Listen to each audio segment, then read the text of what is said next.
Prezados ouvintes, quem vai ao mercado ou faz a feira semanalmente não para de se assustar com os constantes aumentos nos preços. A cada semana, precisamos de mais dinheiro para conseguir comprar as mesmas coisas que compramos na semana anterior. Carnes, ovos, frutas e legumes. Em todos os segmentos alimentícios, os preços simplesmente dispararam. Mas não para por aí. As contas de luz e gás também não param de subir. E os combustíveis? Meu Deus, é inacreditável que o litro da gasolina já esteja próximo de R$ 10. Nem quem tem GNV escapa. Já estamos próximos dos R$ 5 por metro cúbico. E o que a gente faz, minha amiga, meu amigo ouvinte? Não está fácil. A gente que lute para enfrentar essa escalada em nosso custo de vida. No programa de hoje, o deputado Luiz Paulo conversará um pouco sobre esse tema que está presente no nosso dia a dia e que tem tirado o sono de muitos de nós. Meu nome é Pablo Guimarães e esse é o podcast RJ em Debate. Sejam todos muito bem-vindos ao nosso bate-papo dessa semana.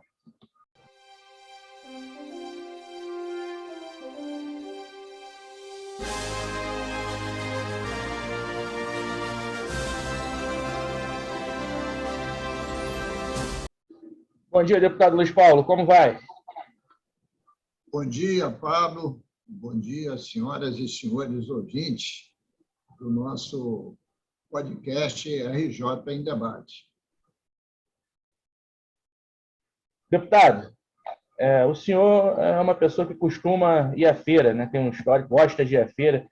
Eu sei que o senhor, na época ainda da infância e adolescência, frequentava muito a feira da Rua Cruz de Souza, lá no Encantado, próximo ao Engenho de Dentro, onde o senhor foi criado, e continua frequentando as feiras semanalmente, e costuma hoje frequentar a feira da Rua Frei Leandro, no Maitá. Como é que estão os preços por lá, deputado? O preço da cenoura está bem caro, as pessoas têm reclamado. Pablo, evidentemente, tanto faz a feira quanto o supermercado, e evidentemente pela minha cultura eu gosto mais da feira, né? Porque você tem o contato com os barraqueiros, você tem o contato com aqueles que frequentam a feira, você examina melhor a qualidade do produto, muitas vezes você pode até pechinchar, né, o preço. Então, a feira é algo que está muito entranhado na nossa cultura popular e eu gosto muito de ir à feira. E sempre que posso, quase toda semana, lá estou aos sábados. Mas os preços subiram de uma forma exorbitante. A gente dá o exemplo do tomate, né, que é básico, né, para fazer a alimentação, e até da nossa popular cenoura. Cenoura já está passando dos R$ 13 um quilo. Isso deriva de quê? Deriva de uma inflação galopante que nós estamos vivendo, uma recessão trágica, porque cada vez mais a população tem menos dinheiro e a feira vai diminuindo de tamanho. Cada vez se compra menos, porque o salário não tem reajuste e o desemprego aumenta. Isso que você está falando para a feira vale para todos os supermercados de qualquer bairro da cidade do Rio de Janeiro ou de qualquer município do nosso estado. Então, essa constatação é evidente. As pessoas que têm o hábito de fazer compra em feira e supermercado sentem isso diariamente. O volume de compra é cada vez menor com o mesmo dinheiro.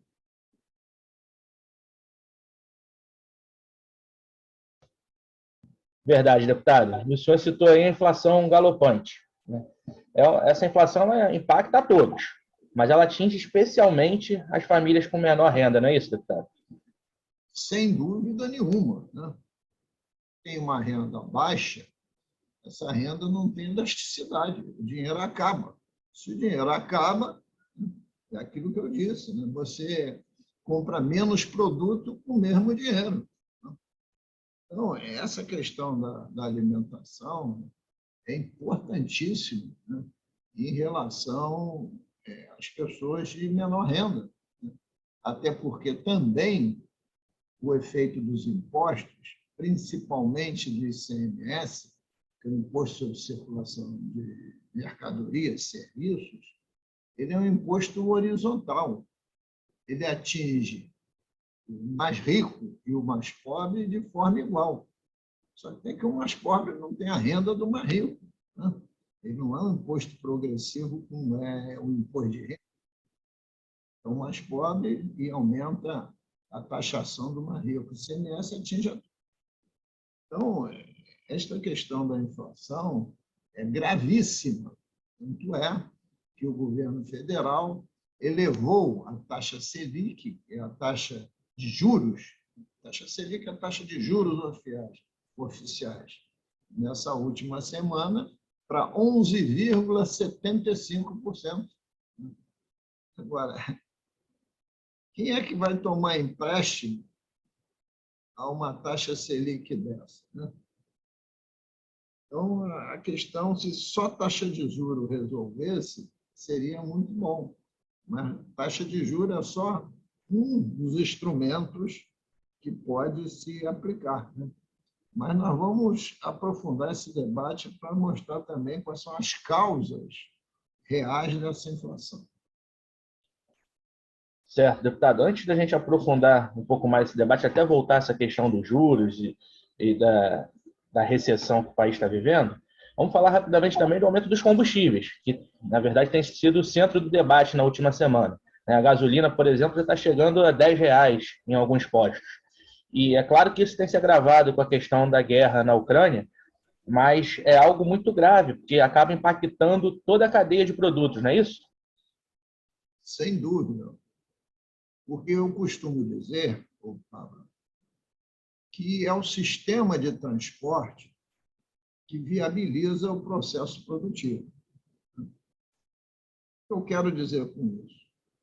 Que o produto final que chega ao consumidor, ele tem um componente importante nesse preço final, que é o transporte, de onde a mercadoria sai até onde ela chega, a origem e o destino. E a origem do produto ao destino é impactado fortemente pelo transporte. E o transporte, além da viatura, que pode ser trem, pode ser caminhão, enfim, mas, em geral, no Brasil, o transporte rodoviário é predominante. Então, o combustível, principalmente o diesel, que vem sofrendo aumentos constantes, afeta o preço final do produto. O diesel, o óleo diesel, é que abastece os caminhões. Mas a gasolina também afeta o preço final, porque na distribuição nas cidades dos produtos, as grandes cidades, como a do Rio de Janeiro, por exemplo, não entra caminhão para fazer carga e descarga, a não ser no turno. Então, as entregas são basicamente de veículos pequenos, ou que são movidos a gasolina, ou a álcool, ou ao GNV. Que, incrível que pareça, o álcool deriva da cana-de-açúcar. É produção local, não é commodity. Mas o álcool tem sempre subido junto com a gasolina, que deriva do petróleo, que hoje está com preço acima de R$ 100 o barril. Então, essa cadeia produtiva está toda fortemente afetada pelos transportes, pelo preço dos combustíveis, fazendo que a inflação não pare de subir. Cada vez menos dinheiro no bolso da população. Isso é gravíssimo, porque os ingredientes que definem a qualidade de vida de uma população é ter uma economia sadia.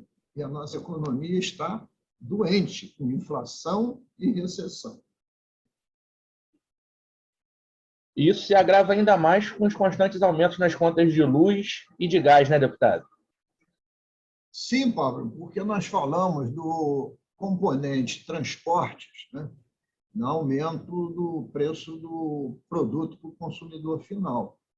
Mas o transporte é um dos componentes. Energia é o segundo. É o segundo. Porque não se produz nada nessa sociedade sem um uso intensivo da energia elétrica. E, por via de consequência, esse é um segundo componente do preço.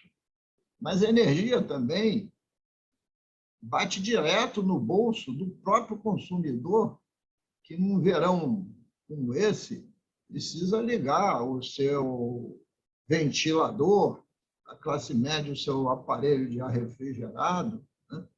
E a conta vai para o céu. E a população mais carente ainda sofre com outro componente, que é o gás de cozinha. Hoje já se vende a prestação de tão forte que está o preço de um botijão de gás, tão alto. Então, você veja que é como se fosse uma cadeia associada de fazer subir os preços e punir quem não tem renda. Agora, deputado, é inegável que a gente está vivendo uma situação excepcional. A gente está no momento final, né? Pelo menos a gente espera que seja o momento final de uma pandemia que já dura 2 anos praticamente, e ainda temos os eventos da guerra Rússia e Ucrânia, que também acabam impactando toda essa questão econômica no mundo.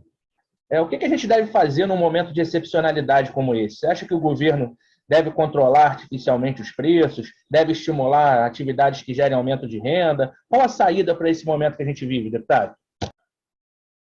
Pablo, eu acho que são múltiplas ações, né, para você combater recessão e inflação. No momento que a Rússia invadiu a Ucrânia, represálias econômicas em relação à Rússia ocorreram. Então, a economia mundial está fortemente abalada. O preço do petróleo foi para o céu, acima de $100 o barril.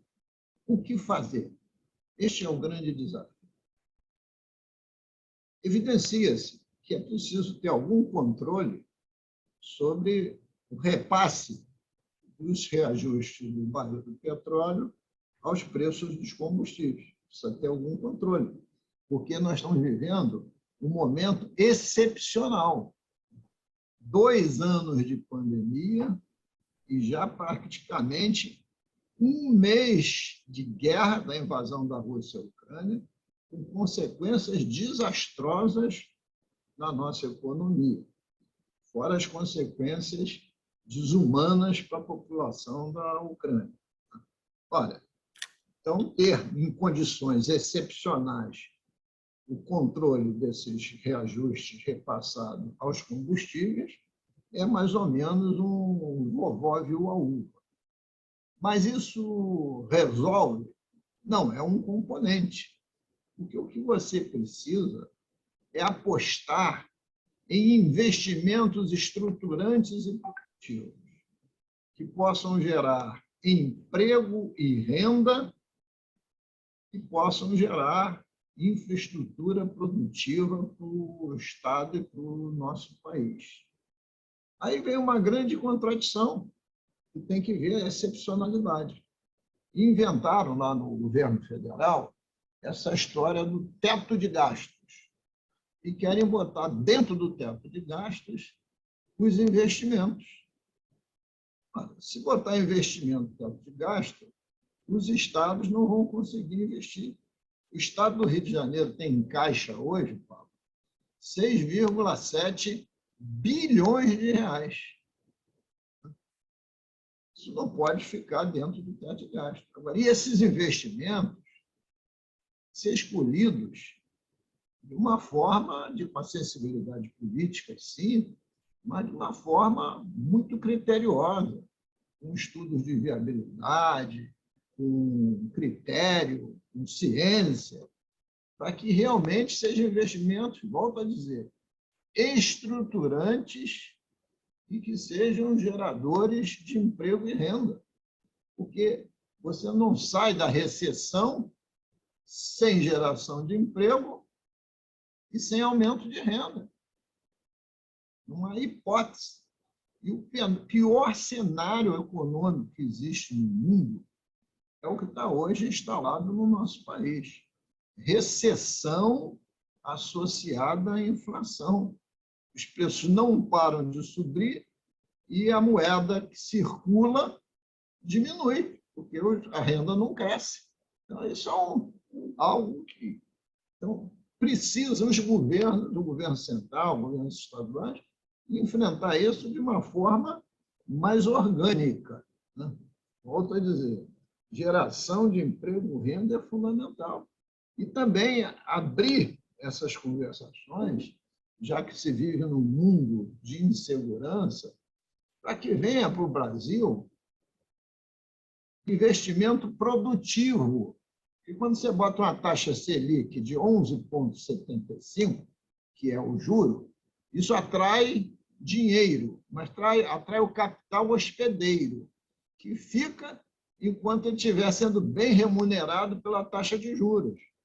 Quando as taxas de juros caem, ou os Estados Unidos, por exemplo, aumenta a taxa de juros lá, ele voa daqui e vai para lá. Por isso que chama-se capital hospedeiro. Ele não traz riqueza nenhuma, ele só suga as diversas unidades federativas, as diversas nações, principalmente as que tiverem com maior volume de problemas. Então, o investimento ideal é que é um investimento na indústria ou nos próprios serviços, mas que seja investimento que vai ficar aqui, que vai gerar emprego, que vai gerar renda.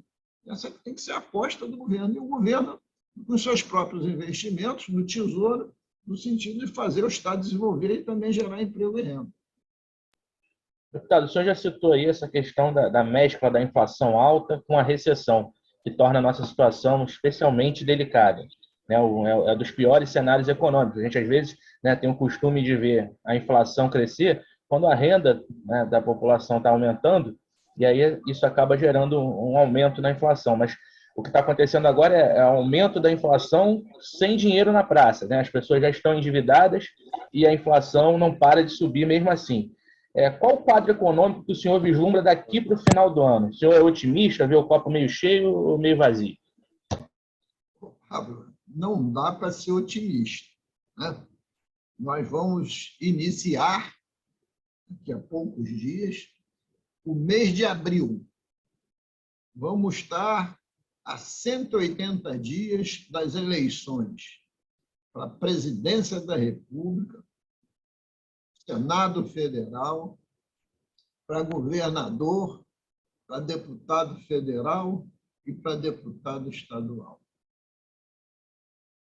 Então, num quadro de ano eleitoral,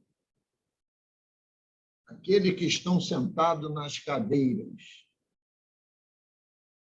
querem se reeleger ou apostam em sucessores, eu estou falando não só da cadeira do presidente, estou falando em tese para qualquer unidade federativa, e principalmente para o Rio de Janeiro, que é o caso também de uma proposta de reeleição. A tendência é jogar mais para a plateia do que tomar decisões que às vezes são mais duras, mas que podem estruturar a economia. E o que é jogar para a plateia? É anunciar muito e fazer pouco. E, principalmente, os investimentos serem no varejo. O que é no varejo? Naquelas questões que podem dar resultado eleitoral de curtíssimo prazo, quando um investimento estruturante ele não é de curtíssimo prazo. Então, eu não espero com toda sinceridade, um quadro promissor, não. Eu acho que a gente vai ter um ano de 2022, esses próximos 6 meses, muito, muito duros.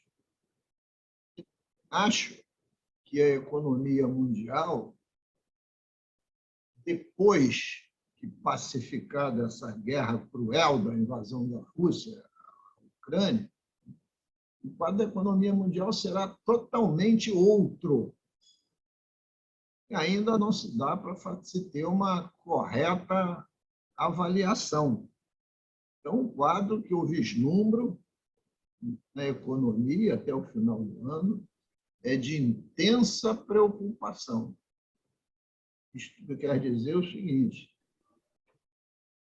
possivelmente aumenta mais, se aumenta mais, ajuda o capital estrangeiro, mas não ajuda o capital local. Não ajuda o capital local, porque você passa a ter empréstimos com juros exorbitantes, e aí ninguém quer pegar dinheiro para investir, porque o retorno pode não se dar. Isso são regras básicas da economia, dos estudos de viabilidade. Então, vai ser um período de atenção, temos que observar muito, sermos críticos a qualquer medida demagógica, nos parlamentos, e sermos propositivos no sentido de tentar defender medidas que possam ser realmente positivas para a nossa população. Eu queria dar um exemplo de um tema que está sendo muito discutido aqui na Assembleia Legislativa, que está instalada uma CPI para apurar a deterioração da supervia, dos trens, que saem da Central em direção a Santa Cruz e a nossa Baixada Fluminense. Qual é a questão central? Que no ano 2020 não teve reajuste de tarifa, porque era o ano da pandemia. E que agora tem que ter o reajuste de tarifa. Esse contrato, essa concessão, ela está linkada com um índice de correção chamado IGPM. E desde a pandemia, o IGPM passou a ser praticamente o dobro da inflação, que é o IPCA. Essa tarifa, matematicamente, anunciou o governo, sair de R$ 5 para R$ 7. R$ 7 são R$ 4 a mais por dia no bolso do trabalhador. É uma pancada. Como é que isso poderia ser traduzido? Fazer um reajustamento bem pequeno. Imaginemos a inflação do IPCA desse ano foi 10%. Mas a concessionária está em recuperação judicial. Como é que nós resolvemos isso? Através do investimento. E o Estado, em vez de repassar recursos para concessionários, que chamam-se subsídios, ele investe na melhoria da via permanente. O que é a via permanente?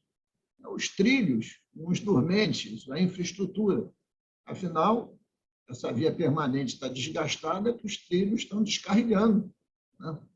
Na melhoria das estações, porque tem espaço e diferença de altura entre as estações e a entrada da porta do trem.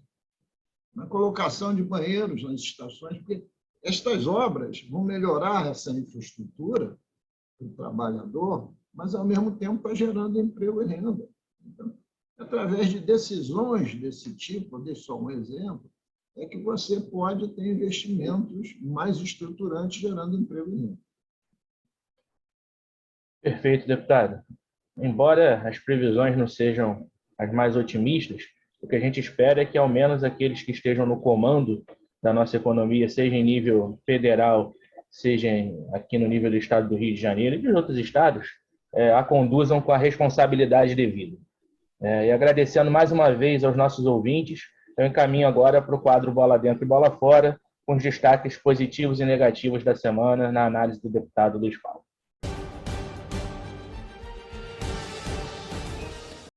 A bola dentro vai para todos aqueles que ainda continuam tendo os cuidados básicos de proteção à saúde em relação à pandemia do Covid-19.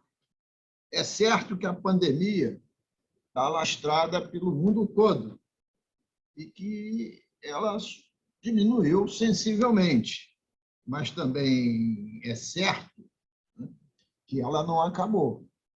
A vacinação foi fato importante para diminuir a contaminação, mas tanto ela não acabou que agora a gente vê proliferando a Ômicron na Coreia do Sul e na China, que tem um contingente populacional brutal. Então, não é hora da população se descuidar de uma forma ampla, geral e restrita, não. Até porque, ainda no Brasil, o número de mortos está sempre na faixa ainda dos 400 por dia. Não é nada desprezível. Então, a gente tem que dar a bola dentro para que eles continuem alerta, procurando se proteger e proteger os seus semelhantes. A bola fora de hoje vai a decisão do governo do Estado, em votação na Assembleia Legislativa, que optou, nesse projeto de lei, por incorporar ao ESO a UERJ. O que é o ESO? A Universidade Estadual da Zona Oeste. O que é o UERJ? É a Universidade do Estado do Rio de Janeiro. Quando você incorpora, transforma em campus da UERJ uma universidade, você extinguiu uma universidade. Os argumentos podem ser os melhores possíveis, mas não justifica a extinção de uma universidade. Até porque, o que irá ocorrer? O cidadão morador da Zona Oeste, e a Zona Oeste tem mais de 1.200.000 habitantes, ele fazia concurso para o ESO. Evidentemente, que a UESO está lá na Zona Oeste, em Campo Grande, nas instalações do antigo Sara Kubitschek. Agora, com essa incorporação, o que vai acontecer? O concurso para o ESO deixa de existir. Vai ter concurso para o UERJ. Então, o morador da Zona Oeste, que tem menor renda e mais dificuldade de escolaridade, vai competir com os moradores de maior renda que moram nas melhores regiões sob o ponto de vista de renda da cidade. E ser prejudicado, evidentemente. Mas quis o governador, que deixou de investir na UESO, não fez o concurso, não comprou prédio, não colocou pessoal adequado, não fez tudo aquilo que ele devia fazer, e aí coloca como panaceia extinguir a Universidade da Zona Oeste e juntá-la à UERJ. Eu acho que isso foi uma bola fora enorme. Eu vou contra, fui duramente criticado, mas não quero jamais carregar no meu currículo crítico, visto que fui professor há muitos anos, e que professor você nunca deixa de ser, sempre continua sendo, colocar no meu currículo ter votado a favor da extinção de uma universidade pública. Eu votei contra.